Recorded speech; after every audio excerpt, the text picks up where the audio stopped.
Welcome to the Two Beasts podcast, where best friends Chris and Ollie try and figure out this complicated thing we call life.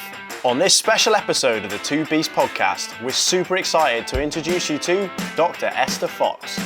Dr Fox is an accomplished physiotherapist with a lifetime of experience in rehabilitating those nagging injuries that people like you and me suffer with every day. She's here to discuss how we can avoid common injuries, when to keep training on an injury and versus when to stop, and much, much more, as well as exploring her own exciting new website that will make avoiding injury as effortless and as easy as possible for everyone. We hope you enjoy. Let's get into it.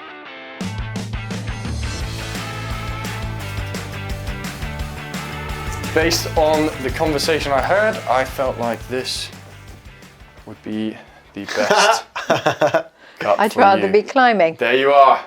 I'd rather not be climbing. That's for you. I gave up climbing. You get to represent that now, proudly. Thank you. Thank you very much, Chris. Doctor, thank you for coming in. Dr Esther... What a start. What a start. Touching arms. Dr Esther Fox, welcome. Thank you for coming in. No worries. What do you think of the It's a studio? pleasure. It's amazing. It's beautiful, isn't it? Yeah, it's gorgeous. It's our front And room. and actually, It is our front room. is it? Yeah. I wouldn't have guessed. No. Yeah. It's just 'Cause something it's at about the the front of TV the house. and all the stuff behind the camera. And it's literally a minute from my clinic. Yeah, You are, which is yeah, great. you're literally So just down the popped road. down. Yeah. Yeah, so thank you for reaching out and coming on. I think it's going to be a really, really great podcast. Why don't you start off just to set the scene? We're going to do a little introduction for you recorded separately. I'll let you listen to it, don't worry, it's nice. But why don't you set the scene by just explaining who you are, what you do, and what you're hoping to share with us today here on the podcast. Okay, so I am Esther Fox. I'm a physiotherapist. By trade, I say. I also teach Pilates. I used to teach yoga. And then about 10 years ago, I did a PhD, and that was in essentially exercise, but physiotherapy. So that's where I got my doctor from. So I'm Dr Esther Fox. Yeah. I'm the clinical lead and director for Mount Kelly Physio, which is down the road.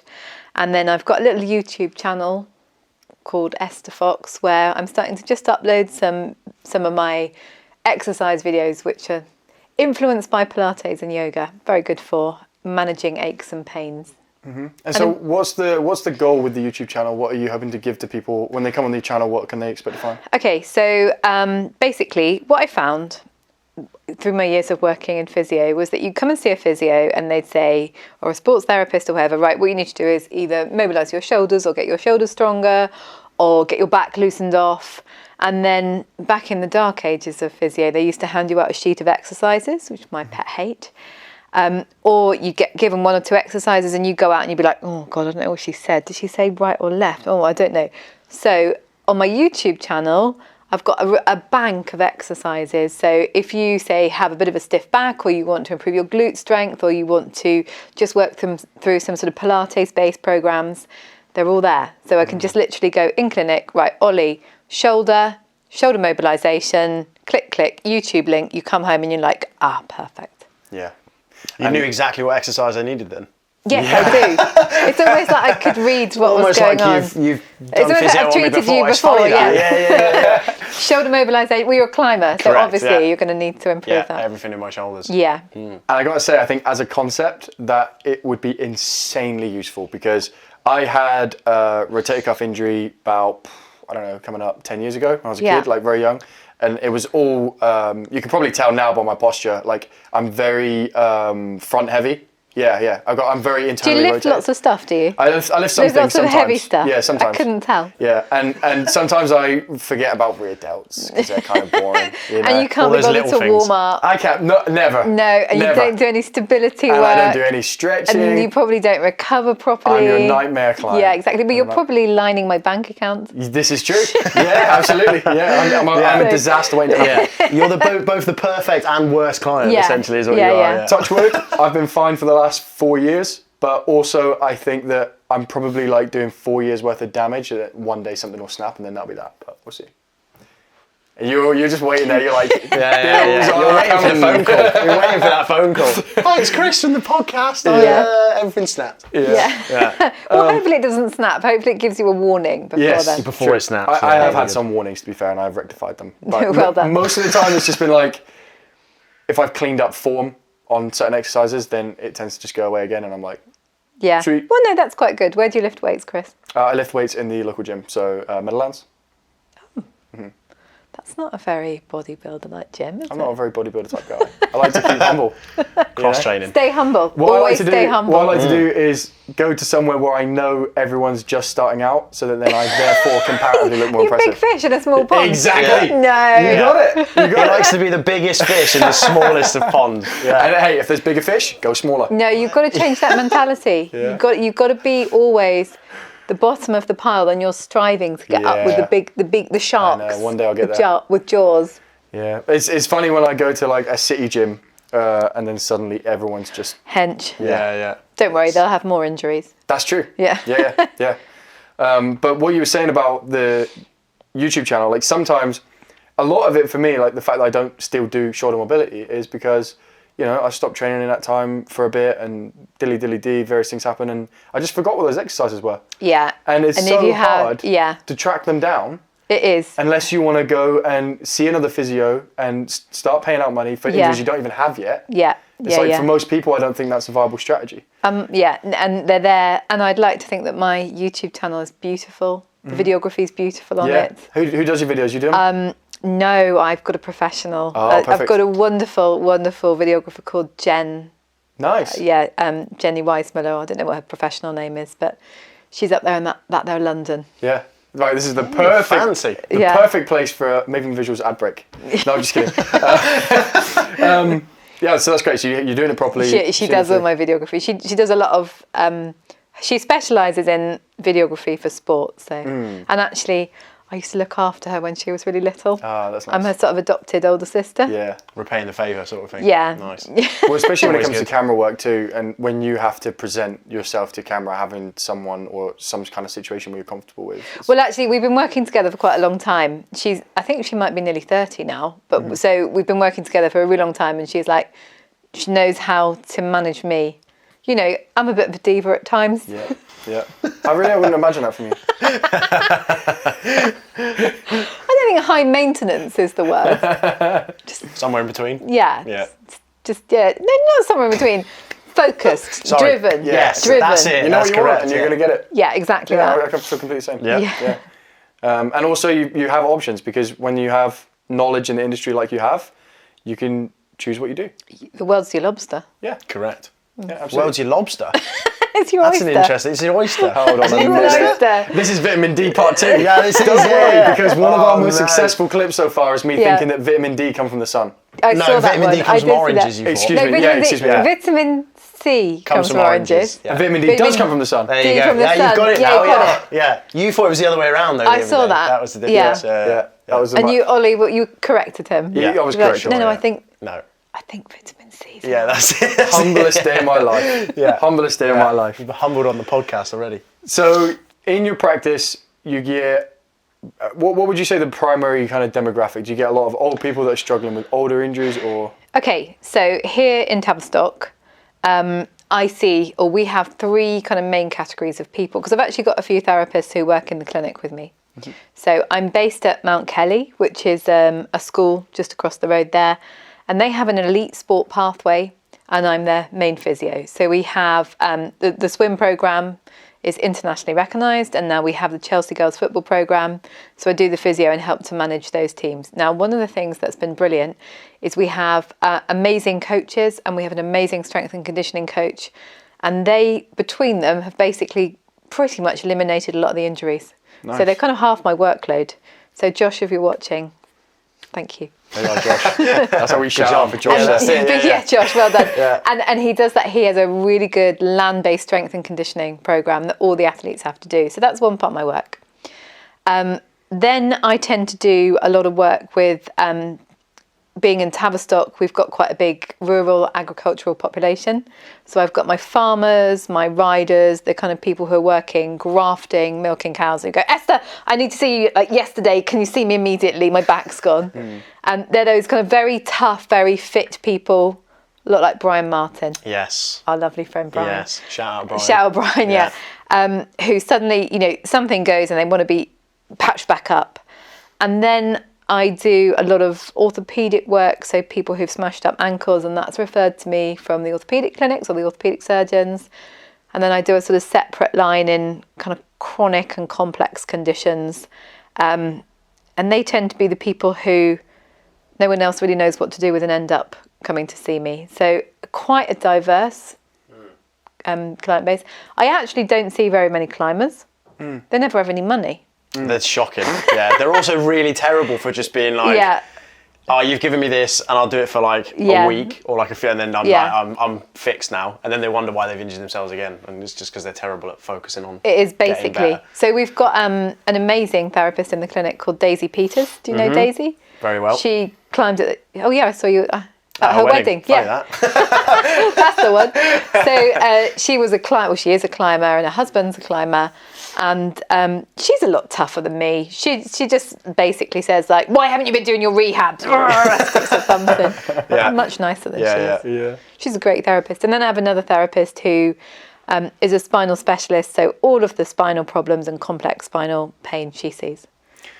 So what are the most common kind of injuries that you deal with that you would say take up most of your time?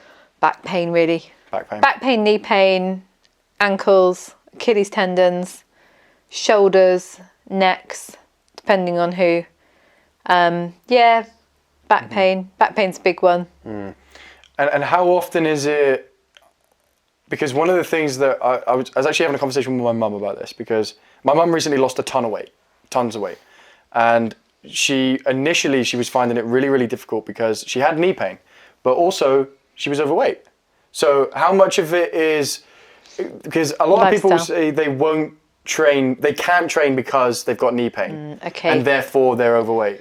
How much of that would you say is true? You know, it's like chicken and egg, right?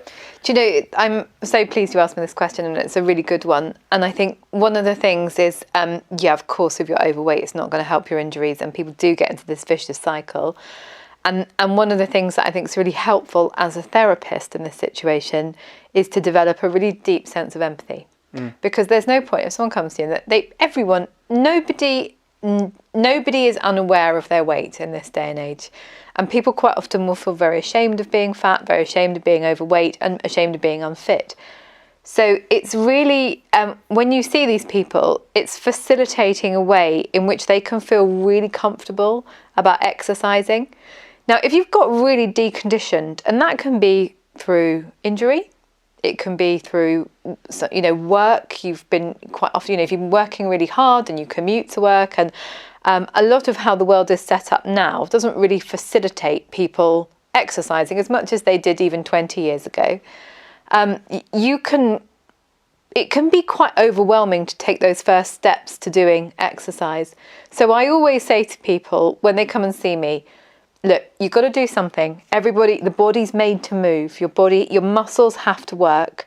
Everybody has to do something, but you've got to decide what it is. Now, it doesn't matter whether you go to Pilates, whether you go swimming, whether you walk the dog, whether you do couch to 5K, whether you are someone who enjoys going to the gym, or you want to do something online at home. You've just got to do something. You've got to do something that you can do 3 times a week, maybe 4 times a week, forever. It's not a short, there's no quick solution to this. Yeah. But I think the main thing with that is it's really common. If you're overweight, that does put more pressure on your joints, of course, but it's finding a real, what we call person-centered, or, putting your client or your patient in the center of it and saying, like, what do you feel comfortable doing? How can we facilitate that for you?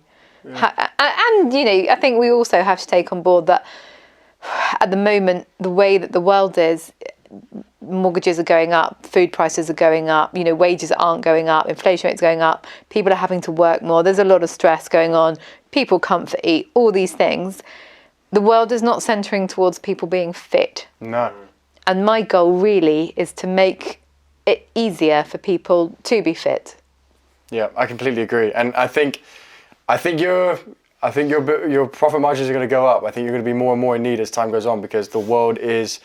I always used to think when I was younger, when we were taught in schools and stuff, we're so lucky now. We've got all this healthcare. So we live in this perfect world now where back in the day when people got sick, they had no one to treat them. Yeah. Whereas I don't think people back in the day got as sick because they didn't have the sedentary lifestyle. I think you've got some really valid points there. So if you think even 20 years ago, people weren't as sedentary as they are now. And if you go, we were talking the other day about how actually in the Second World War, people were probably, despite the fact there was mass war and trauma going on, they're probably physically the healthiest they've been since the Industrial Revolution. Rationing, which these days is called fasting, intermittent fasting. Out there digging, making vegetable patches and stuff, which nowadays is very trendy. So you're reducing your food miles. And rationing. If you think that there was only 2 ounces of sugar rationed per person, well, that was about 100 grams of sugar. Yeah. I mean, that's Someone nothing. consumes that in one sitting nowadays, don't Absolutely, they? It's mad. And I think you make some really valid points, and I think there has to be now a collective or kind of global national mind shift away from the doctors going to the NHS can sort me out to I have to take responsibility for my health and my well-being, and we have to move. People have to move. Yeah. We are designed, we're evolved to move. That's non-negotiable whatsoever. You will not be healthy or you will not be well going into old age if you don't move. No. We talked about this on one of the other episodes, wasn't it, in terms of like accountability with people, and just like today's day and age is very much like go to the doctor if you need this, need that. Rather than actually saying, no, I've got these problems, let me go and sort them out in a way that's going to make sense. And I think the problem is nowadays is they sit there and they wait far too long. So they've got an injury, and I know loads of people who are like, oh, I'm waiting on an NHS physio or whatever. And they sat there waiting there for months. And then it gets to 6 to 8 months or whatever, they've still got the injury. It's probably gotten worse because they've just continued to climb on it or do whatever on it. Yeah. When they could have just gone, okay, right, I'm going to deal with the fact that I might have to spend a bit more money, but I'm going to get it sorted and then I can get back to being me, So. And just, again, it's that taking responsibility for moving. There's a great movement at the moment, or there's a thing called muscle-centric medicine. And that's where we look at actually... in the olden days, when I trained in the dark ages, we used to think that muscle was just something that moved you from A to B. But now we understand that your muscle is actually an endocrine organ. Wow. So your muscle is there. It acts as a glucose sponge. Yeah. There's a protein reserve for your immune system in your muscles. Your muscle does so much more than just move you. And if you become more sedentary and you lose muscle, you increase your insulin resistance, you lose that ability to be able to metabolize sugar, not the ability, but you're more resistant to it. All the negative effects of the sedentary lifestyle are going to take over. So there's actually a study that showed that your survivability of every illness is linked to how much muscle you have. And that makes a ton of sense to me too. So you're saying that the muscles themselves, if they are well trained and kept active, they boost almost the immune system? Yeah. Immune system, endocrine system, and then on the other side, the psychological side. One thing, so my PhD was using exercises to improve people who had health conditions walking. Now, one of the things that we really found is that when people lose the ability to walk, or their ability to walk is curtailed, they really lose their confidence. And I think, I'll speak personally about this. A few years ago, I developed pneumonia. I didn't have very good lungs. It turned into a bit of a chronic situation. I wasn't very well treated. And I went from being very fit, circuit training twice a week, Pilates. I had racehorses. I even used to climb then, And very quickly went from not really being able to walk the dog, from that to not really being able to walk the dog. And my confidence went. And I used to think, you felt like if you got somewhere and you couldn't get out of the situation, you wouldn't be able to walk out of it. And I stopped going out with the horses because I used to think, oh my God, what if I have to walk home and I'm stuck? And I think that's really, really important. And that goes with all fitness. The fitter you are, the better you feel in your body, the more confidence you have. If you don't feel strong, you don't feel like you have good lung function, your world gets a lot smaller. I can also speak personally. A similar situation sounds exactly like your story. I think 2 years ago, I attempted a thing called the 48 and 48, where you run 4 miles every 4 hours for 48 hours. Sounds awful. It was awful. The difference here is that this was self-inflicted on Yeah, himself. this was self-inflicted. That sounds like the kind of thing Daisy would do. Literally that. Yeah. So I trained for about 3 days. I was going to start running, that's what I thought. And then I thought, this is a challenge. Let me just jump into it. Oh, fantastic. So I rang my friend. I was like, do you want to do it with me? Yes, sir. We went to Manchester. We did it. After, like, I picked up an injury on, like, the training before in my ankle. And I thought, you know what? I'm just going to go for it anyway. 10 miles in, I was, like, bad. I was limping everywhere. I just thought, there's no way. I ended up stopping at 32 miles. So I did another 22 on top of that, did some serious damage. Yeah. I went into the hospital for crutches, and actually they treated me for rhabdo. Oh, okay. Yeah. Yeah. And so I was kept in and put on a drip and all that. But same thing, I never even got my crutches because they said, it's muscle, you've torn your muscles. Yeah. I thought maybe I've like fractured something and, you know, run on it, what have you, stress fractures, something like that. That's kind of what I was thinking in my head. Yeah. No, you've just been a dick. You've run on your muscles when they said no more, and you did that for 22 subsequent miles, and now you're not going to be able to walk. And same thing, like, the one shining light was when I tried to make it down the stairs. It took me about 15 minutes. Ollie would play the Jurassic Park. Oh, it wasn't theme. That long ago? No, this was this is you're living here. Right, okay. Yeah. I drove back from Manchester like it, which was bad news. Yeah.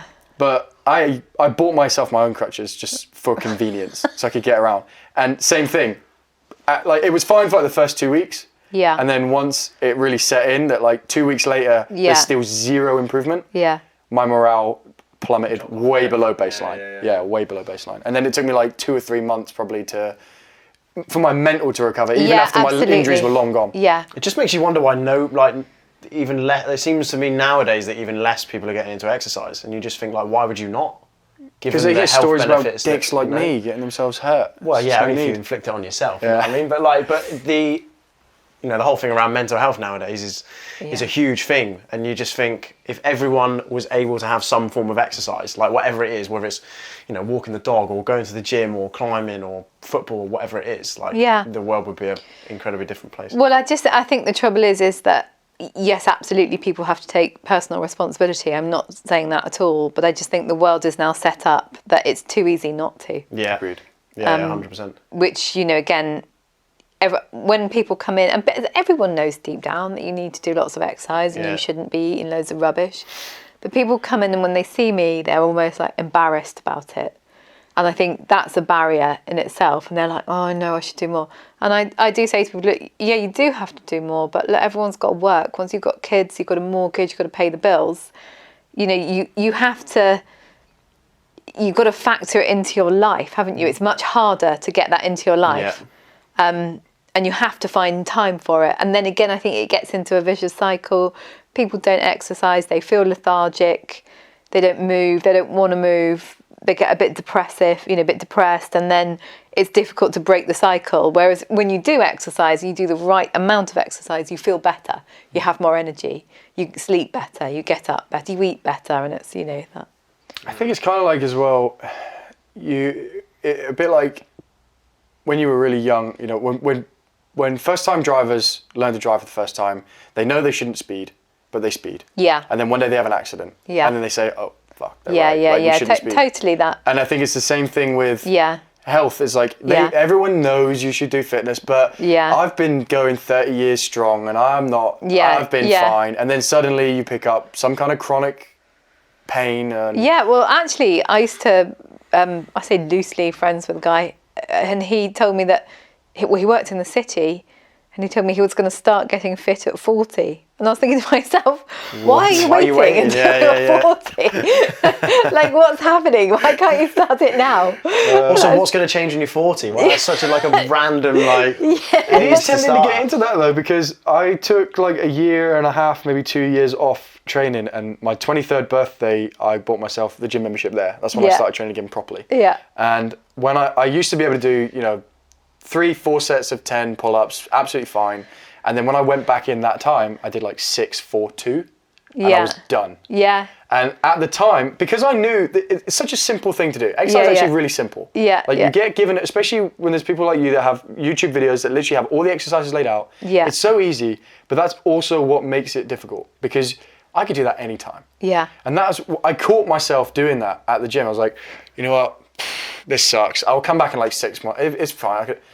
And then I was like, Just keep pushing it. that to the doesn't side, make don't any you? sense. Yeah, Hold on a minute, brother. You're Why are talking. you going to be better in 6 months? Exactly. That's it. What's Yeah, going to change? totally. If Yeah. anything, it's going to be 5-4-2. Yeah. You know. So it was just a case of sucking it up. Oh, And and you lose your fitness so quickly. Yeah. And it's so bloody miserable when you, oh God, I tell you what, I did used to swim quite a lot. Yeah. And after, I don't know if I should talk about it on this podcast, but I had a terrible incident where I used to teach swimming to children Okay. and disabled children. Yeah. And one day, one of them had diarrhea in the swimming pool. Oh my lord. And I got so sick afterwards.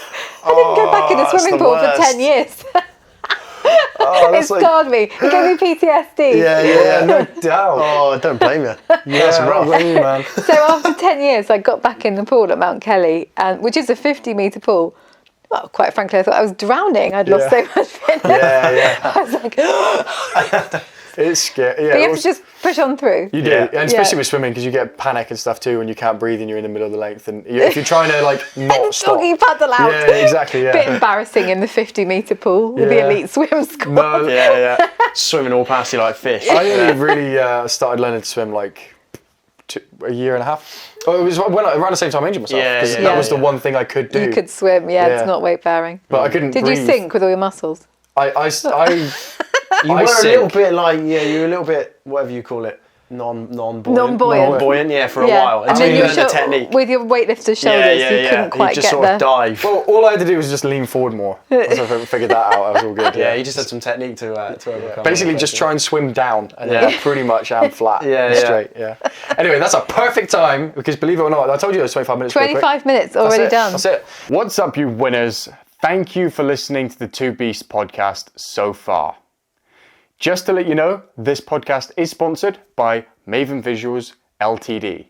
Maven Visuals is the go-to for video production here in the southwest of England.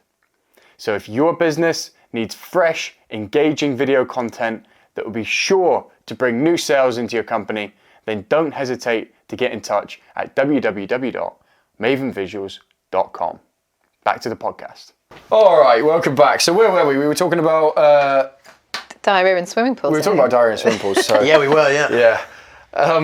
How do you know then, based on all of this stuff about lifestyle and how much it affects, which one comes first in the chicken and egg game? Yeah. When should you push through an injury Okay. versus when should you actually stop and rest? Because I think the most common solution for Yeah. most people when they have an injury is, I better rest it. Okay. And in my experience, that's normally wrong. Okay. So it's a very good question, and it's a question that I'm asked nearly every day in clinic. So it depends on what the injury is, and it depends on how severe the injury is. So let's take, for example, an Achilles tendon. That's a kind of nice, lots of people get Achilles tendinopathies or Achilles injuries. So initially, you do want a period of rest, actually, because you need to allow the repair process to occur. So I say in that period of rest, stop doing the thing that irritated it. So if you injured your Achilles tendon running, stop running. And I say to people, you can go out on your bike, you can go and swim, you can go to Pilates, you can do anything that doesn't involve that bit of ankle.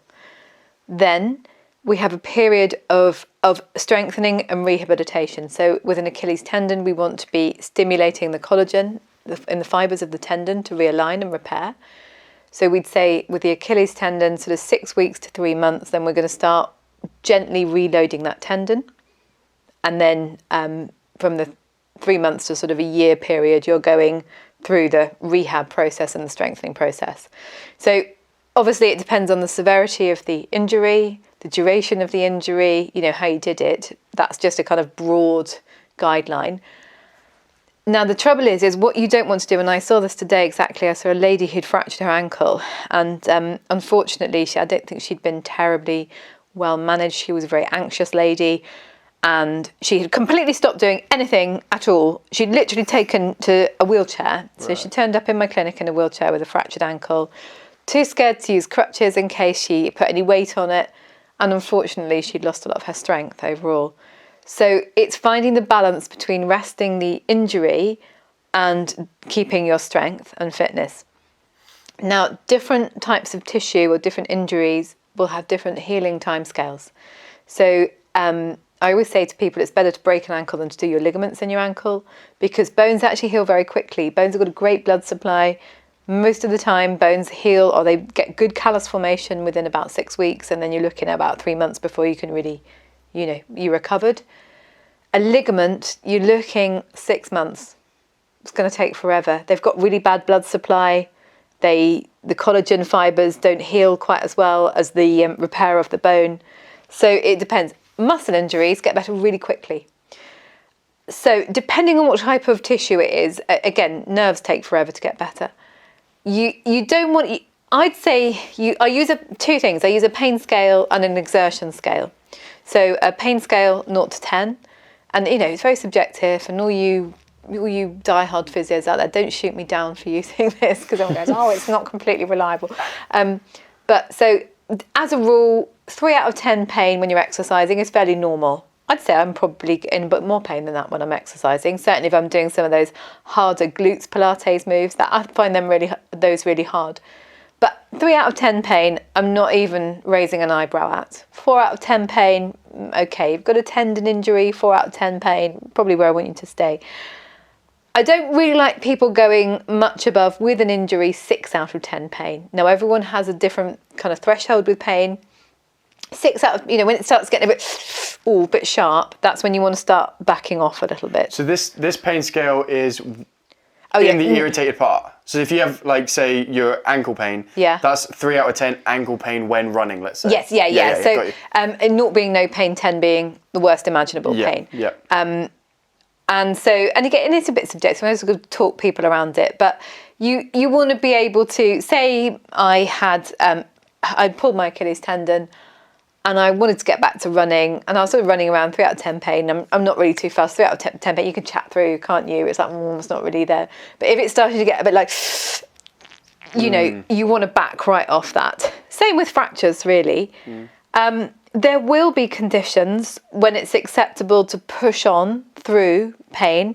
For example, my lady today who I saw, who'd had a fracture, she had it repaired, and she was in loads of pain, but a lot of that was what we call sensitization. She got very sensitive because she hadn't moved it, and I was that horrible physio, really stereotypical, where I just said, no, come on, got to get going, put some weight on it. By the end of the session, she's right back down again at kind of 2 out of 10 pain with that, and that's okay. So the difficulty with this is everyone wants an answer, a black and white answer. And the trouble with physio and training and bodies and people is it's also grey. Yeah. So it kind of depends on your injury. It depends on the severity of your injury. It depends on how long you've had the injury. It depends on a lot of other things going on. Now, there's one big thing that really feeds into how sensitive or how much you feel pain. Can you guess what it is? No. We talked about it already. Your emotional state. Oh, okay. Yeah. I see.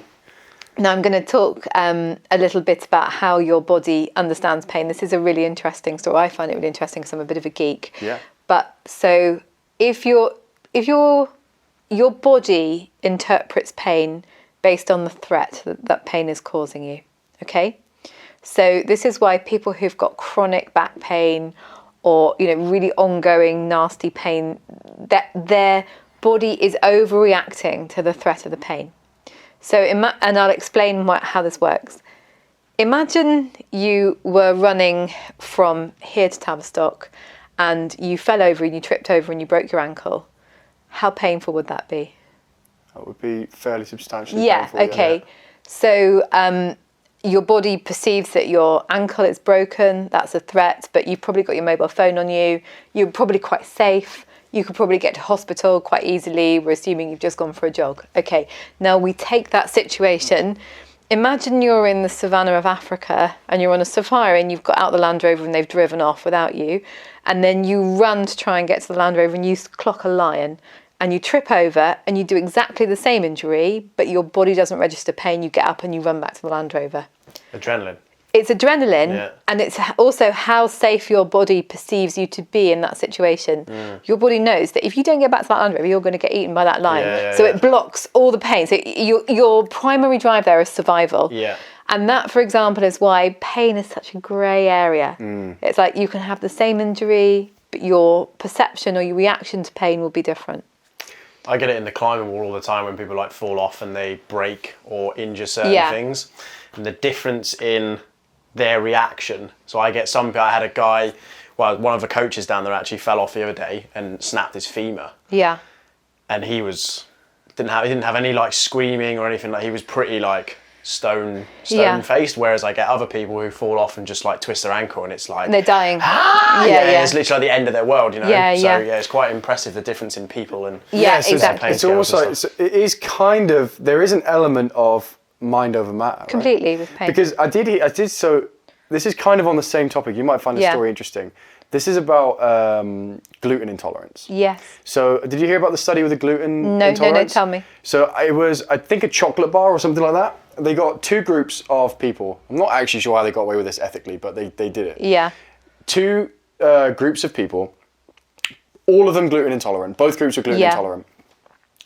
This bar had gluten in it. Yeah. To one group, they said, hey, we're going to give you this gluten bar. Yeah. You're not going to like it, but here you go. And we're going to measure the effects for science. Yeah. The other group, they said, hey, this is a gluten-free alternative to this chocolate bar. Yeah. We want you to try it and see if you like it. Yeah. And the group that had the gluten were told, and they had a big reaction. A huge physical reaction. The ones that were told, you know, your swimming pool incident all over again. Like, it was diarrhea, it was disaster, it was chaos. The group that believed wholeheartedly that there was no gluten in it. But it's not like you can't conclude from that, oh, well, gluten intolerance is nonsense then. Because they were having it was a real reaction. Yeah, to the perceived threat that was there. So it's the same kind of theory. Yeah, it's exactly the same. And I think it's really important we look at this. What you're told, as healthcare professionals, as medical professionals, what you're told or what you tell your patients can really affect how their reaction to treatment is. So my lady today, for some reason, I don't know why or who or how this happened, but she was told that the metalwork in her leg could collapse. I don't know who told her that. I don't know why they told her that. She was terrified to put her foot to the floor. Yeah. The reality of the situation was, I don't quite know how that situation came about, but the whole point of having your fracture fixated surgically is so that you can walk on it. So, but again, it's the effect of the effect of belief is huge. Especially in those potentially life-threatening situations. If you're told something, then it completely heightens that sense of potential threat, right? I would imagine. Absolutely. So. And it's easy for people, like, it's very easy for me to slip into the trap of chastising those people for thinking that way, because I'm like, you know, stop being a pussy, get over it, get on with it, that kind of thing. Because that's how I would approach that situation. I don't think you're allowed to say that when you're actually working in healthcare. You're absolutely not. Yeah. No, I bet there's a lot of things you're not allowed to say when you're in healthcare. Yeah. I think stop being a pussy is one of them. Yeah, especially, you're getting cancelled for that for sure. Thankfully, this is a beautiful independent podcast and we can say what we like here, and we would have to Chris's views do not reflect my own. Yes, absolutely. We will put that we will put that disclaimer in the thing. But but ultimately it is true. But also I can absolutely see why people who, you know, it's a cultural thing in a way. And I think culture is huge. Yeah, the culture is becoming more soft. There's more excuses, like you said, to not have to push yourself. You can get away with a lot more. And if all you know is your whole family, they're all, you know, they all are super afraid of pain, and they're scared of this, that, the other, and they're worried about this, and you grow up, your whole community and whole environment's like that, of course you're going to be worried about stuff. You can't separate your upbringing.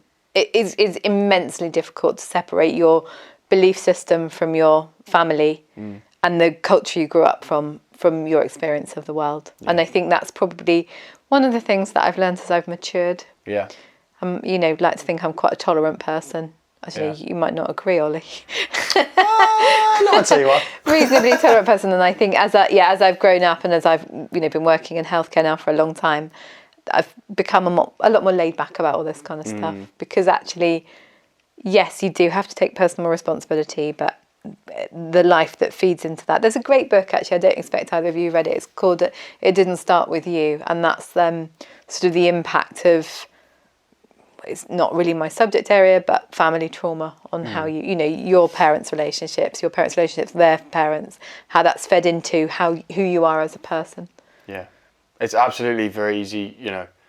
Both of us relatively nuclear family. I don't know about yourself, but there's a lot that I've never experienced in that kind of field of trauma. Is something that I'm not familiar with. The only trauma that I have experienced is trauma that I've put myself through willingly. That's just not the same. Yeah. So there was a really interesting study, and I was talking about this yesterday with Ruth on her podcast where I was interviewed about pain. There was a study that's done, it's called the ACE scale, it's the Adverse Childhood Event Scale.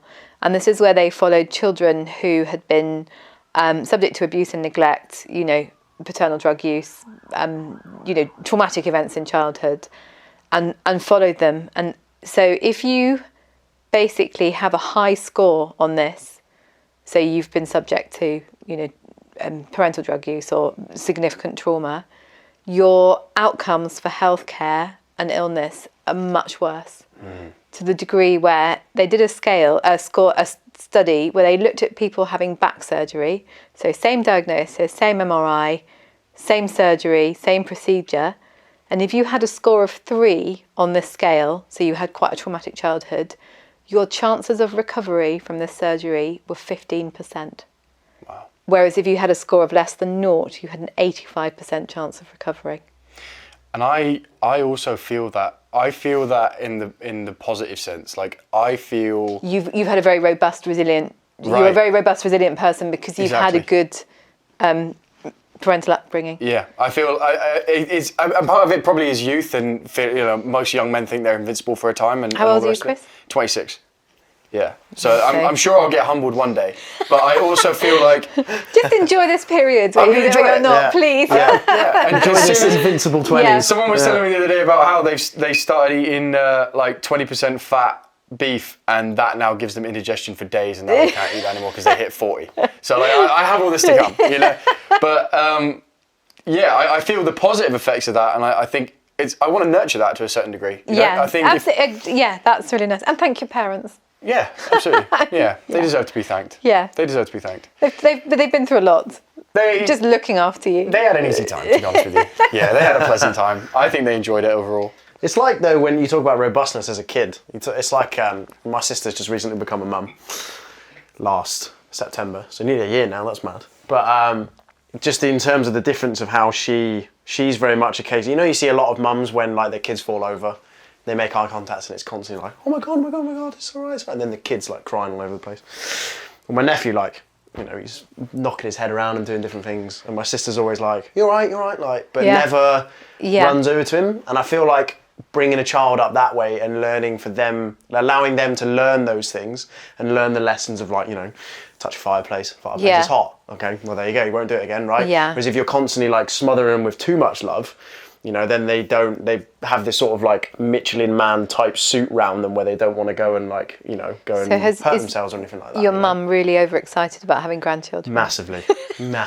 Yeah, she loves it. It's something that happens, isn't it? Yeah. Even my dad, actually, weirdly, he's very much into it. Both of them are really Dad won't admit it as much as Mum does, but yeah, Mum's well into it. It's mad. So let me see if I've got this right, based on what you were saying with diagnosis, based on 3 out of 10 pain scale. And all this. So my dad has a shoulder injury. Yeah. Likely rotator cuff because he, like me, loves training chest with me. Does he? So Dad goes to the gym. He's been training with me for about 18 months. Very good, Dad.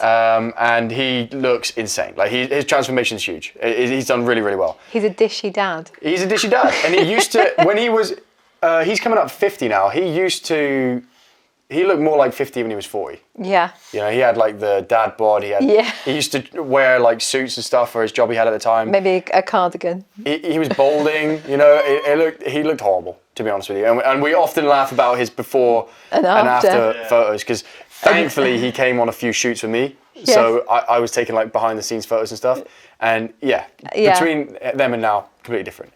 But he's got a Gucci suit now. Ray-Bans. I told him from day dot. I was He's a cool dad. Yeah. If we keep training chest 3 times a week and training back once a week, we are going to develop an imbalance. Oh yes, very good. we You are didn't gonna- listen because he's your dad. No, okay. because he's like me, and Yeah. neither of us listened. And Yeah. it's just the difference is his is gone, mine hasn't yet. Yeah. It will happen. But so he. Well, his tendons are a bit older. That makes sense. Yeah, Yeah. you So see. he's gonna feel the Doesn't effects have faster. that same springy collagen effect. Yeah, got you. So he's got pain in his shoulder now, and I'm not sure where it sits on that pain scale, but let's say that it's above a 3 out of 10 for argument's sake. Let's say it's 4 out of 10. The I don't know. I want to say the word prognosis. I don't think that's the correct word. I don't even know what that word means. It sounded. Okay. The prognosis means the predictor for how well he's going to recover. Okay. Never mind. So that's not the term. So the I'll teach plan you of just action picking for random him. words Yeah. out, wouldn't it? Yeah. The plan of action would Yeah. be, okay, you're at 4 out of 10, so you need to stop antagonizing that muscle group. You need to stop doing chest exercises, basically, for 1 to 2 weeks at least, minimum. Yeah. Then, once you've let it settle down, you need to start rehabilitating, doing stuff like, your rotator cuff exercises, your bands, your stretching. Oh my God, you've taken this all on board. He takes it on board, he just doesn't use it. Yeah. That's the difference. That's the difference here. Yeah, It's I like the way you just did the rotator cuff. Yeah, That's rotator all very cuff fun. exercises. I Good, just- with that's the what I band. remember. Very Yeah. good, yes. Yeah, and then basically that maybe for 4 to 6 weeks, and then maybe just have a go at some light bench and see how it feels. But if it antagonizes, cut it. I'm going to say yes to all of those things with the caveat that I haven't seen your dad. Right. Yeah. So it could be And a I lot haven't worse. assessed his shoulder. Yeah. But yeah, I think probably that sounds very sensible, what you're saying there. Yeah, so build up your rotator cuff, build up that postural muscle, build up, and it's not re-irritating the injury. Yeah. So the two things you don't want to do is you don't want to re-aggravate an injury by going back and doing exactly the same thing. Yeah. So actually sometimes in clinic I say to people, it doesn't take a genius for me to tell you what you've done, as in you've injured your Achilles or you've hurt your shoulder or this, that and the other. But actually you've got to work out why that's happened. Now in that case it's very clear cut because he said, well, he's just overtrained his anterior front muscles and not trained the back, so he's got a muscle imbalance, and that's very easy. But sometimes for other things like I don't necessarily in climbing or in other sport, it's like, well, what thing are you doing that's really irritating it? Because then you don't necessarily have to stop climbing, you don't have to stop running, you don't have to stop training, but it's like, is it just on, say, small crimpy overhangs, or is it on I don't know, for example, if you're running, is it just on off-road hills, for whatever it is. And then you can work around that. And that's the key. That's what people don't like doing. Annoying. Like, that's what I always find with climbers in particular, is they're just like, because people come up to me all the time and they're like, oh, I've hurt my finger, like, what do I do? Yeah. And you see them like, you'll sit there and you'll go, well, just lay off the small holds, but still climb, but just on big holds, and don't make any big movements. Use your legs. Yeah, exactly. And then I see them out there and they're just on small crimps again, and you're just like, well, that's you're not going to get better. We didn't take a notice. No, not at all. No, not at all. Yeah, by just doing the same thing again. So, yeah. But you actually treated me for, I think, probably a similar injury, actually, because I had my rotator cuff was the same thing. Did I? Yeah, it was really the tendon. I don't remember. It was a long time I remember touching your shoulders, but that's probably about it. So. It was a long time ago. Did I make it better? Yeah. Oh, yes, fine now. Yeah. And what it actually was I think you said it was the tendon. Is the rotator cuff the tendon, or is it the part of the shoulder? Is it the muscle? So, Anatomy 101, your shoulder is made up of your humerus and then the head of the humerus, that's through your arm, and then your scapula goes on the back of your rib cage, and then there's a little shallow cuff here, and the rotator cuff are the muscles and tendons that hold that all together. So there's 4 of them, 4 rotator cuff tendons. Yeah. And it's really common for one of them to get injured. Yeah. And then that gets inflamed. So the one, it's called your supraspinatus, for any of you who want to know, is the one that runs through your shoulder blade and gets injured. I think that's the one I had, was supraspinatus. Because then I had to you gave me a load of stuff for my rhomboids. Did I? Because I think that was what was the weak point, was that because I was like this, and I Yes, didn't you have the probably stability were, to be able to keep my shoulders back. So I had to climb for months like this, trying to learn to like to pull work your rather than rhomboid. pull this way. It was pull with my scapula engaged, basically. So I've impressed myself with you that. did quite well. That's good. You did You very saved well. him. Yeah, you did. Professional. Yeah. The trouble is with my job is that half the time I don't know, I see people and then you don't know whether they've got better and not come back to see you because they've got better and they don't need to. Yeah. Or whether they've got worse and they didn't want to tell you. Or they just can't be asked. Yeah. Or they've moved house or they died or something like that. You just don't know. So thank you, Ollie, for the feedback. You're welcome. Yeah, she's very Absolutely. good. Recommend. And so how much does posture play a role or how much is posture an indicator of? Okay, this is such a good question. And it's really topical at the moment in the world of physiotherapy. So posture is important, but not that important. Right. Okay. Now, a lot of the time, people and over the years have kind of attributed pain to bad posture and bad posture to pain. If it's extreme, it's, yes, posture can have an effect, but all of the research that's coming out now actually shows that it doesn't have as much of an effect as we thought it did. So what the problem is static postures. So if you're sitting, for a long time, and I'm actually quite bad at this. I don't know, I think that was a great demonstration. When I've got accounts to catch up on or this, that and the other, and then I'm like, oh, I'm such an idiot. Why did I do that? Okay, so it's those sustained static postures that are not great. But actually, these very kind of like very mild, sometimes people a little bit hunched over, or I don't know, am I allowed to say hunched over? I think These so. days, yeah. You certainly are on this podcast. We're not going to chastise you. The comment section, different game. I just said pussy, so I thought I'd say hunched over. A little bit, we call it kyphotic. It's probably not, it's more demonised than it needs to be. Look, I think it's beautiful to have nice posture. I used to dance a lot. I still do a bit of this, that and the other. And certainly in Pilates and dressage, which is my latest thing, you want to have lovely posture and you want to be tall, but the correlation between that and pain isn't quite as strong as we once thought it was. I'm not saying don't work on your posture. I'm saying it's not the be all and end all. So posture and alignment in the kind of 90s and 2000s had a lot of emphasis in the physio world, whereas now less so. So the reason I asked that is because like I said to you, I'm very internally rotated because I've got way more overpowered fronts than backs. And so I've always considered that as a sign that at any point now, that rotator cuff could go. You think that's a reasonable conclusion or not really? I think you're probably overemphasizing it, in all honesty. I think, like I said, I do work on my own posture. I do a lot of Pilates. You want to be nice and open and long. But the difference between having like 5 degrees of medial rotation, 10, probably isn't huge. Actually, the thing that's going to cause your injury is going to be overtraining, no recovery, poor sleep, poor nutrition. Those are much more important than 5 degrees of medial rotation in your humerus. Interesting. So, yeah, really important.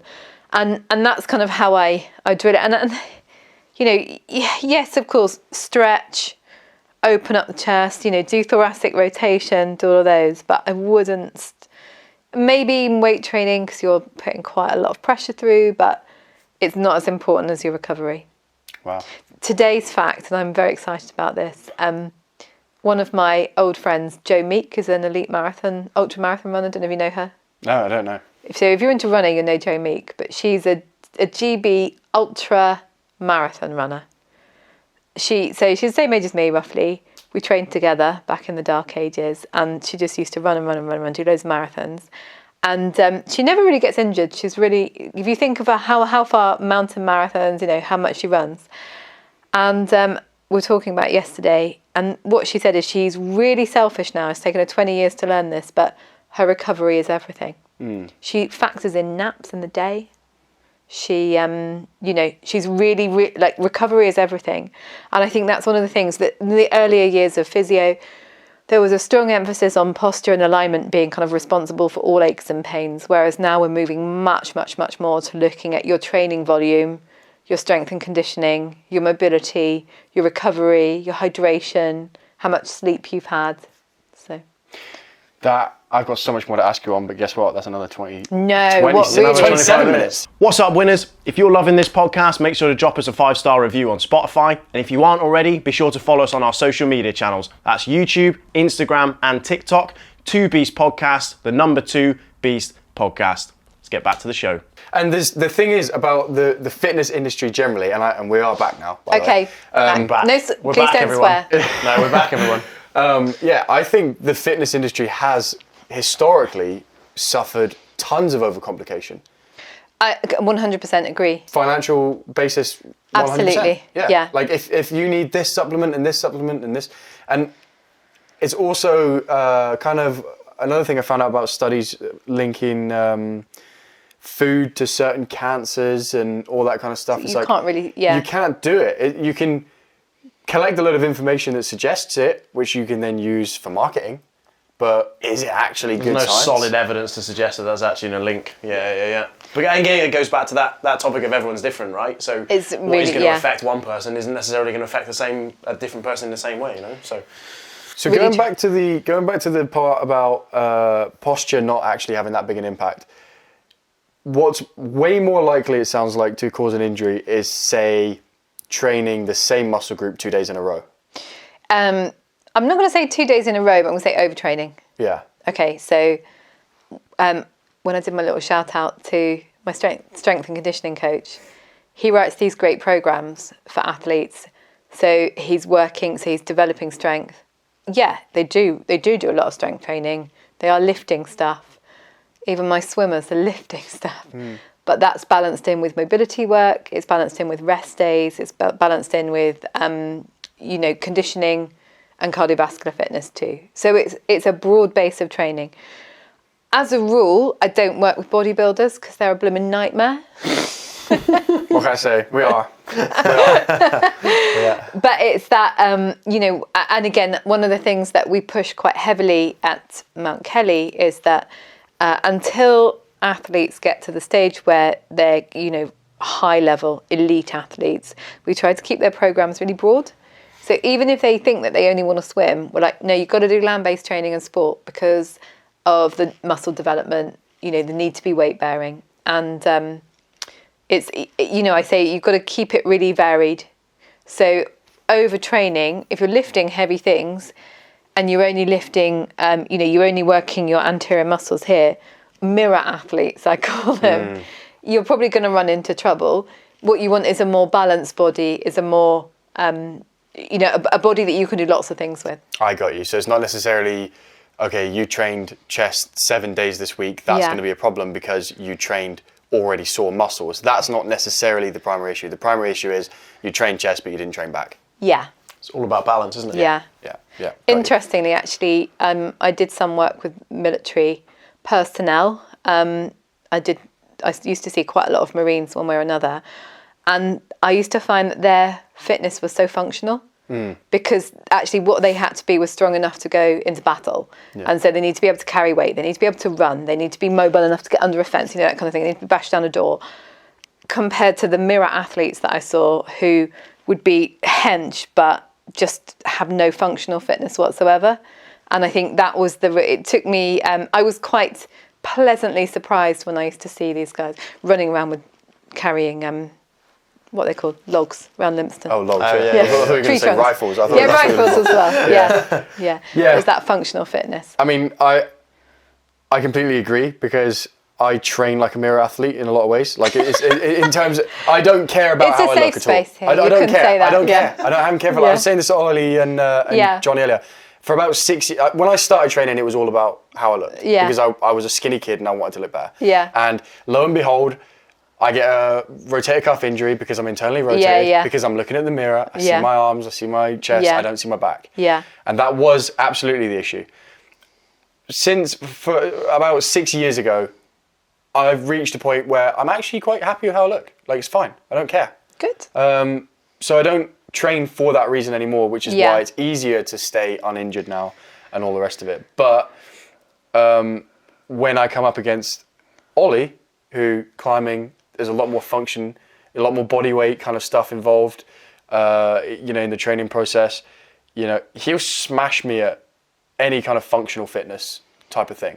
Okay, so I'm going to add in a little caveat to that now as well, which is we all have a genetic blueprint. We all have a kind of genetic base of what we're adept at doing.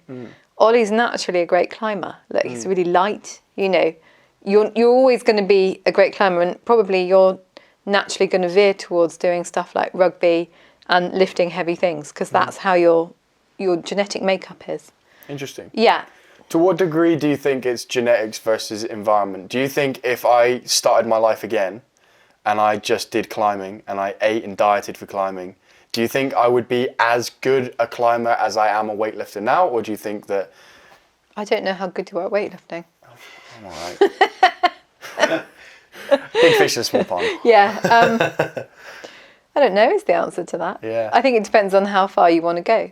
I think probably when you look at elite sport, you think of Mo Farah compared to Johnny Wilkinson. I know he's a bit old now.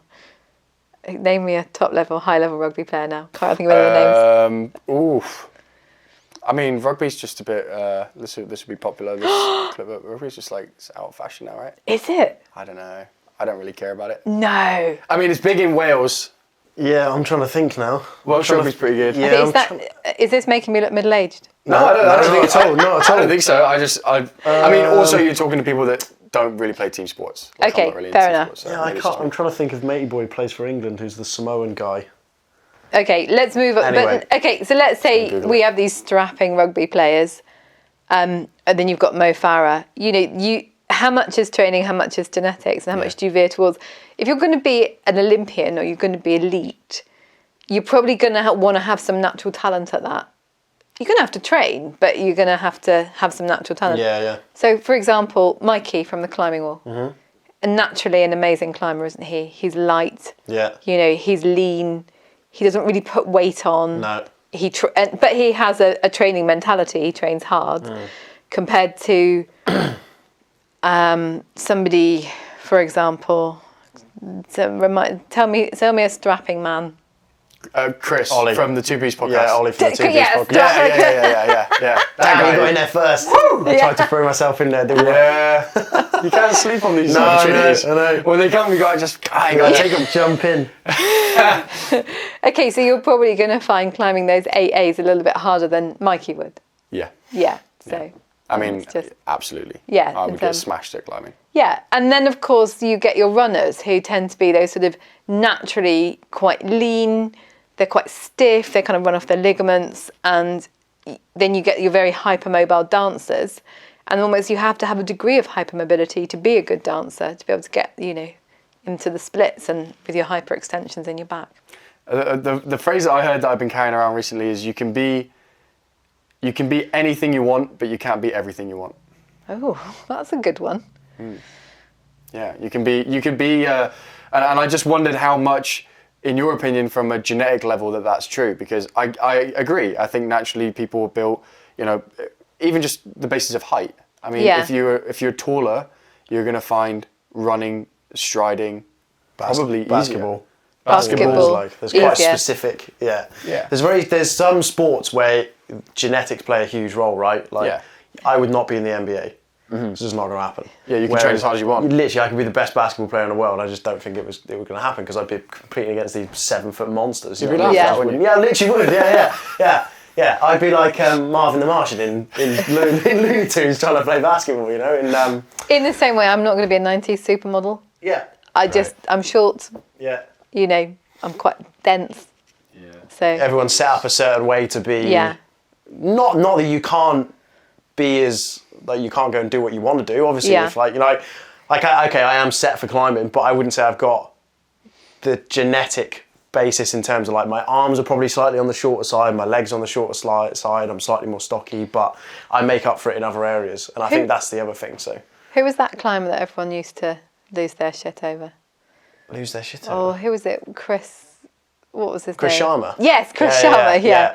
Again, probably naturally very adept at climbing. Correct. Yeah. Because he had that classic it was like 5'8" with a 6 inch or 6 foot span. That's like a classic. And used to go up. Yeah. Rocks. But he was built. He was different to a lot of them in that he had quite a lot of muscle mass. Whereas you looked at a lot of the climbers back in those days, they was like Very sucking themselves skinny. in, trying to be skinny and as light as possible.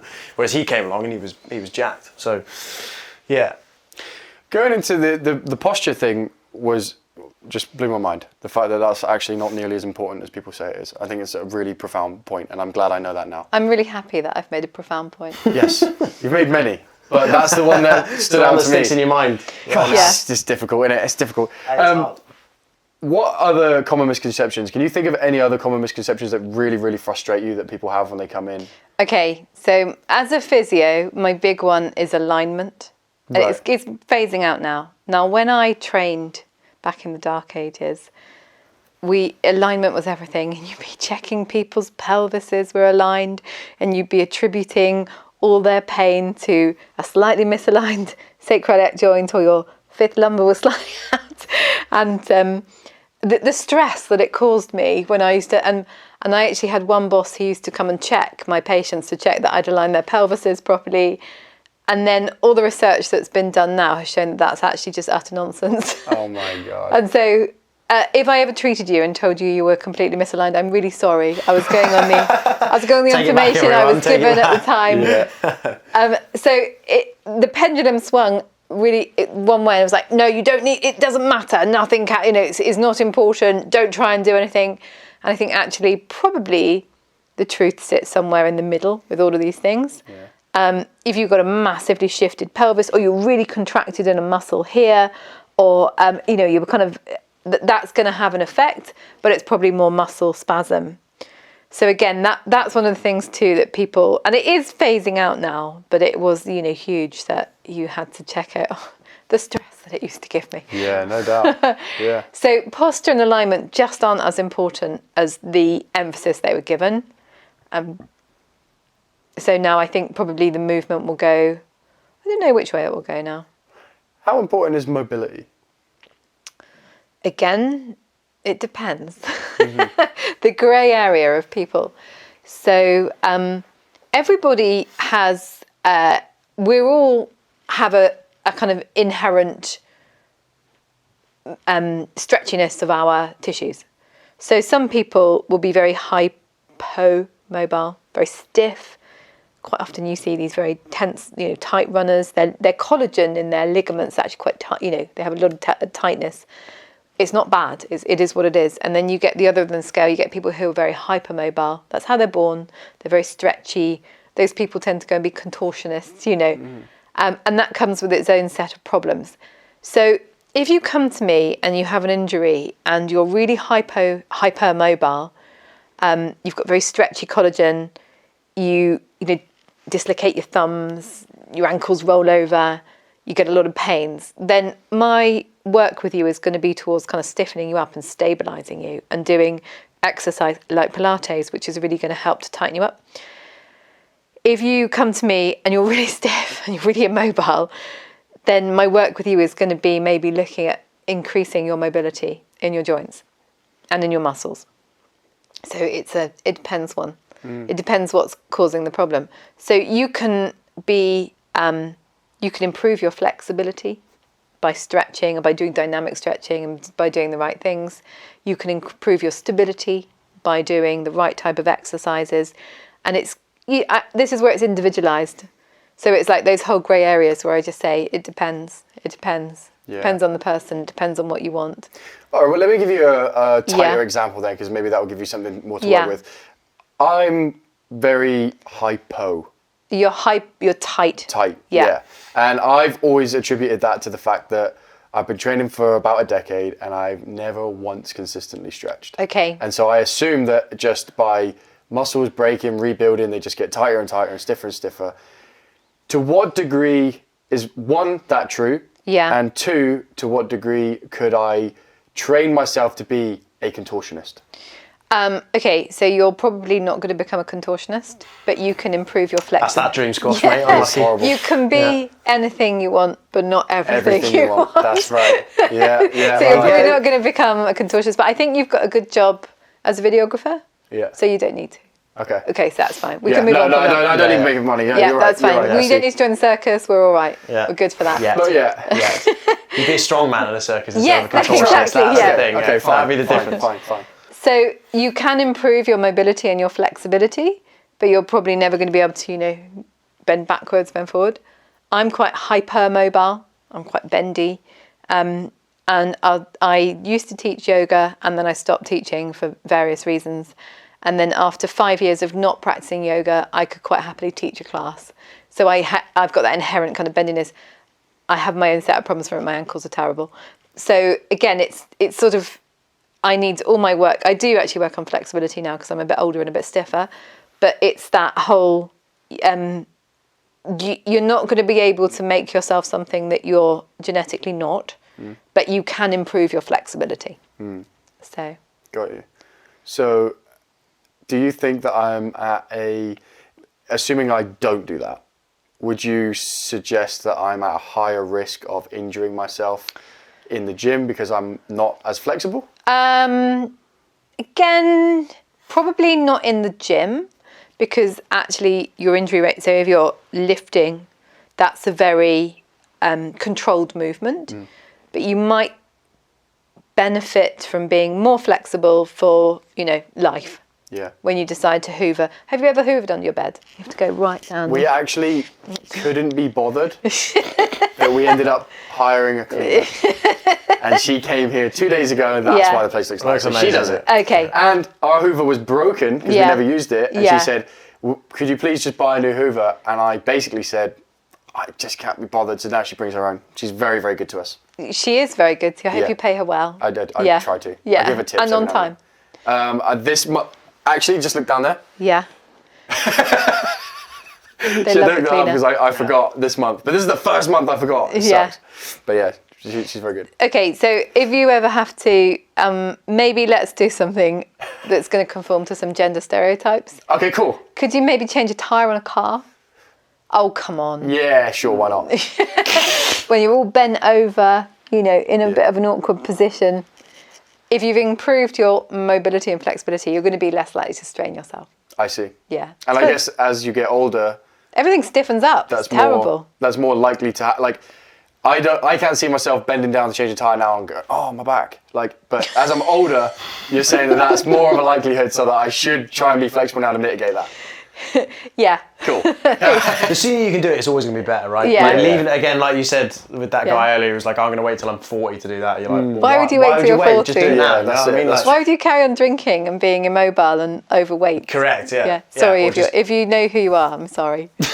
I don't think you're going to be watching it. But if you do know who you are, then it's a good question. Why? Why would you wait till you're 40? Just get on with it. I haven't mentioned his name. I don't think he's going to watch. I don't think he's the kind of person who's interested in your.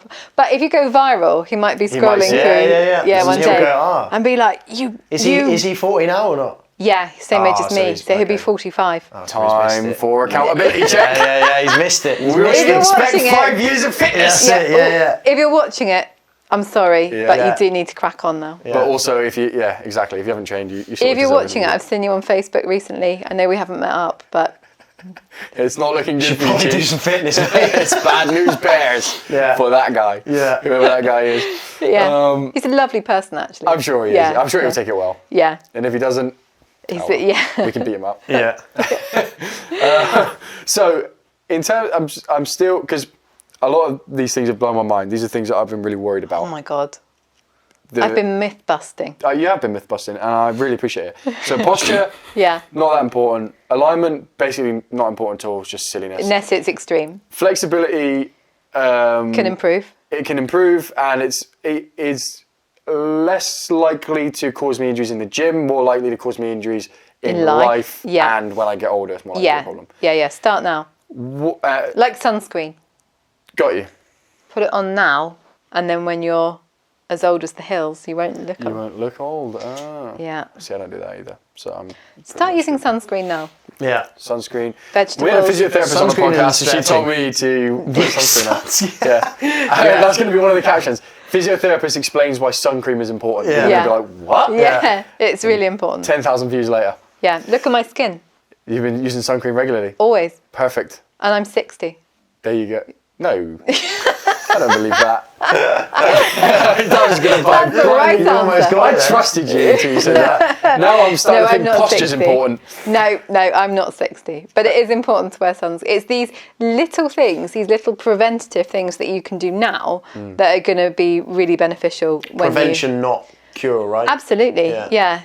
So basically, if anyone's watching, eat your vegetables, wear sunscreen, make sure you sleep, do some exercise. Done. That's literally what I was actually about to say. So the most common causes of injuries are? Common cause of injury, well, other than trauma from, Of course, accidents. Yeah, accidents. Self-inflicted. Yeah. So, yeah. Okay, so I'm going to say overuse, but I'm going to put a caveat on this because you could look at Joe Meek, endurance ultra marathon runner, and you could say, well, why doesn't she get injuries? Because she's overusing. Or Daisy, I don't know, what she won the other day? 36 miles or something. Something ridiculous. She loves it. Close Doesn't to she? it, Yeah, loves and it. then walked into work, fine. Yeah. La. The reason that she's able to do that without being injured is that she's gone through a stringent training program, so a gradual loading program. So these muscles and tendons, it's not overuse, it's correct use, yeah. Being conditioned for things. So my sport is horses, and I've always been in horse racing and been in training horses. You wouldn't just put a horse out the field and enter them into the Grand National. You go through a very structured training program. So you do get injuries from overuse, but it's not necessarily because of overuse. It's more that you haven't got the correct training program. You're not factoring in recovery. You're not factoring in sleep. You're not doing your, mobility and strength work. What was the question again? The question was it was more of I just sort of barked at you and expected you to do things. It was the most common causes of injuries. Yeah, so there'll be that. And then it's quite often what I see a lot of is, I see a lot of gardening injuries. So this is when the sun comes out and everyone goes, oh my God, I've got to clear the whole garden. Because they haven't moved in God knows how long. Yeah, or they've been all winter not really doing that. And so they come in, so they're not fit to gardening. So gardening isn't bad, but it's, if you've been doing nothing all winter and then so actually this is completely true. I always assign myself 2 extra clinics or free spaces in May for the bank holidays when the sun comes out and everyone gets gardening injuries. That's so funny. Smart. Yeah, that's smart, so funny. Yeah. That does make sense though, because that was kind of similar to the rhabdo thing that I had. And it's exactly the same thing. Yeah. It's just like, it's not a problem that you ran 32 miles, it's that you ran 32 miles with no training. Yeah. That's exactly it. Yeah. So you've got to just get, you build up your tolerance, you get fit to things. So the body adapts. You put stress on the body and the body adapts. So trying to do too much too fast. Yeah. Generally a bad move. Yeah. Doing too much too soon after not having done enough for too long. And if you have done too much too soon, you've picked up an injury, is it greater than a 3 out of 10? If it is, if it's not, just sort of be gentle with it, but don't worry about it. Well, I think, in that sense, I'm really happy to see anyone who wants to see me. If you want to book in and see me online or, on actually come to my clinic, I'm really happy to see you, even if you've got a 1 out of 10 injury or even if you want advice. The 3 out of 10 is just usually 3 out of 10 pain doesn't tend to cause harm. Mm-hmm. Yeah, because most people, like, when it comes to seeing a doctor or a physiotherapist, it's like time out the day, money spent. Like, if they're wondering if it's on their conscience because they are health conscious, is this going to screw me over in the long term? Then so you would say what I do is I do a little virtual clinic, an online one, so I can see people. And so I've got, for example, my client base, or I had somebody, she'd gone away skiing, she'd fallen over, she just wanted some advice from someone who she knew and who she trusted. So we did a little virtual thing from the Alps. Well, I was in Devon, but she was in the Alps. Looked at her shoulder, fine, okay, you don't need an x-ray, this is what you need to do. So I can do, if you're talking about time out of the day and money, that's just a much quicker, more economic, if you just want a bit of advice. Yeah. Well, we're going to do one more, because we're at another 25 minutes. Wow. So we're going to restart the cameras one more time, take one more ad break, and then we'll do our closing statements. I'll let you shout out the stuff you want to shout out, and then we'll wrap it there. Hello there, champions. Hey, are you getting married soon? Or do you know somebody that's getting married soon? So outside of this podcast, I am a wedding videographer full-time, and Maven Visuals Wedding Films is my company and also the sponsors of today's podcast. So if you want that guy from that podcast to come and actually film your wedding for you, then all you have to do is visit www.mavenvisualsweddingfilms.com. And if you mention that you're a Two Beasts listener in the consultation, then you will get 10% off whatever package you choose.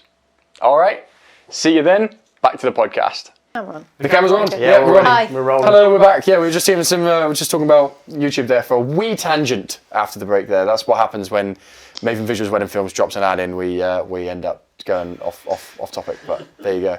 Yeah, because we were talking about your YouTube channel, and it's the idea of having all these exercises that people can access in one place easily is a huge, it definitely, the market needs it. Yeah. It's definitely not clear. Well, so it's based on my experiences of working in a number of clinics where you don't want to just hand someone a sheet of exercises. You want, and actually, I take pride in the fact that there's beautiful visuals on my YouTube channel, so and clear exercises. Yeah. I think the other thing is there's been for years like the YouTube channels of training and like follow this, like your plan that you've had from, what is it, the Buff Dudes? The Buff Dudes, that's what my training program The Buff Dudes? Yeah, they're cool. Yeah. Is that their name, is it? Yeah, that is their name. Yeah, that's in my training program. I just use the same, there's three they put out for free, 2 of them I like, their second 2, and I just do them rinse and repeat. Do you? But it's, well, me and Dad, we do the first edition, then the second edition, they're both 3 months long. And what I like about it is they break it down into 4 phases. Each phase is 3 weeks, and it gets progressively more challenging. And they put them on YouTube? They put them on YouTube for free. That's really interesting. So that's what I mean. So you've got a load of the stuff for the training side of things, but actually like the recovery and the physio and all of that side of things, there's nothing. So that is a space that's calling That's actually probably where I need to fill it. Because I think, at the end of the day, I'm cracking on a bit now. You don't really want to see. I don't know what you're talking about. I don't know what you mean Chris by still that. thinks she's 60, so at this point. Yeah, when you said 60, I was like, oh. Jesus, this is amazing for 60. We've got Peter Pants out here. So, there's a lot of years of knowledge up here. There's no substitute for it. Yeah. And that's what I was going to say too, because for people like me and presumably Ollie as well, but I'm speaking for myself here for sure, one of my biggest fears is getting 30 years down the road and then realising that I've been doing something wrong this whole time that's now. Is that one of your biggest fears, is it? Absolutely, because this is what happened with my shoulder injury. I had trained something for 12, 24, 36 months, then it snapped, and then I realised, holy shit, this is me doing something wrong for all this time, and now to reverse it, I've got to go through basically, I didn't train chest at all, I couldn't for like 12 months. And what wakes you up at 3 a.m? What wakes me up at 3 a.m? Yeah. What thoughts? My alarm. Your alarm at 3 a.m? Sometimes. Your bladder. Your bladder, yeah. No, I meant what are the thoughts that wake you up at 3 a.m? Those are the things that's usually how you can tell you're really worried about something. Honestly, not you much don't? wakes me up at 3 a.m. Well, that's pretty good. Yeah, so far. I think I'm pretty happy. Well, that's good. That's good. I'm trying to maintain You're on a good path then. I think so. Yeah. But the last thing, because like you said, you stop being able to train, that falls apart very quickly. And when I had that injury, self-inflicted or no, things very quickly went off the rails for a little while. So yeah. I think your mental health suffers hugely, doesn't it? Yeah, it doesn't take long. Physiotherapy and making that information available to people who want it. I mean, you're not going to be short of clientele coming into your to be fair, our clinic does all right, There's a lot of broken people in Tavistock, West Devon. And generally we're kind of an ageing town too, right? So there's quite a lot of high-aged demographics, you think? Yeah, and yeah. Yeah.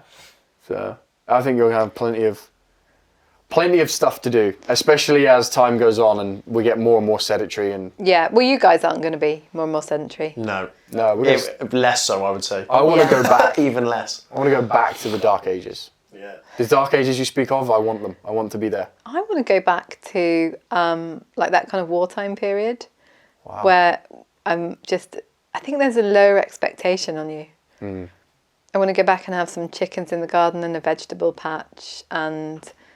Simple lifestyle. Simple lifestyle, yeah. Well, do you remember when the dreaded plague first came upon us? Everyone actually did band together for a while. I think you saw the best and the worst of humanity with the plague. Absolutely. I think you saw people glued together, and then you saw some right arseholes who nicked all the toilet paper. That's true. Yeah, that's so true. Well, there's Malcolm Gladwell, he's called. Have you ever heard of him? No. Okay, he's a really good author, really prolific author, and he's done a bunch of books that I love. And he talked about how Churchill and them lot back in World War II were terrified. They thought when the Nazis come and bomb London, we are fucked. That's us. Yeah. Because everyone's going to panic because suddenly it's not something that they can support from the back. You know, they're actually in it now. Yeah. And they thought as soon as bombs start dropping on their houses, people are going to rebel. They're going to say, stop the war, give in, that's us. And they went the other way. Completely the other way. Yeah. Once you had there's loads of like weird psychological stuff, like the fact that a bomb landed in your city and it didn't hit you kind of gives you a rush. Yeah. So you kind of actually enjoy it in a certain way. And also the fact that they're not going to bomb us. Yeah. Like, that's not cool. Like, it's not going to happen to me type deal. Yeah. So, I think that's an interesting point. What kind of, where can we find you on social media? Okay, so Instagram is at Dr Esther Fox. I do have a Facebook page as well, which is Esther Fox, and then my clinic is mountkellyphysio.com. And tell me more about the subscription service to your website. What is that currently available? It's so almost there. Okay, right. So almost there. That's estherfox.com. Yeah. And that will be I'm having a website made. It's just so nearly there, and it's basically got access to all of my exercise classes online. That's so awesome. It's a subscription-based website, and you get live streaming of my. So I do a Pilates class, and I do a kind of Pilates class that has a bit of a yoga influence. I do some rehab classes. You get a live stream to that, and then also a bank of exercise classes you can go on. That's awesome. There's stuff on YouTube, and there'll be stuff on that's through the paywall. Well, I have really, really enjoyed this conversation. Me too, Chris. Thank you, Andy Ollie. Welcome, that was very good. I didn't ask you about sciatic nerves, so my dad's just gonna have to deal with the sciatica. He can come and see me. He can come and see you. Yeah. That's right. Yeah, that's true. But yeah, thank you again for coming on. Okay, I'm really happy to come back anytime. I think we covered some really good points, and we'll have you on again. Thank you for listening to the Two Beast podcast. Please remember to like, subscribe, and share this podcast on whatever your preferred platform is. We'll see you next time. All the best.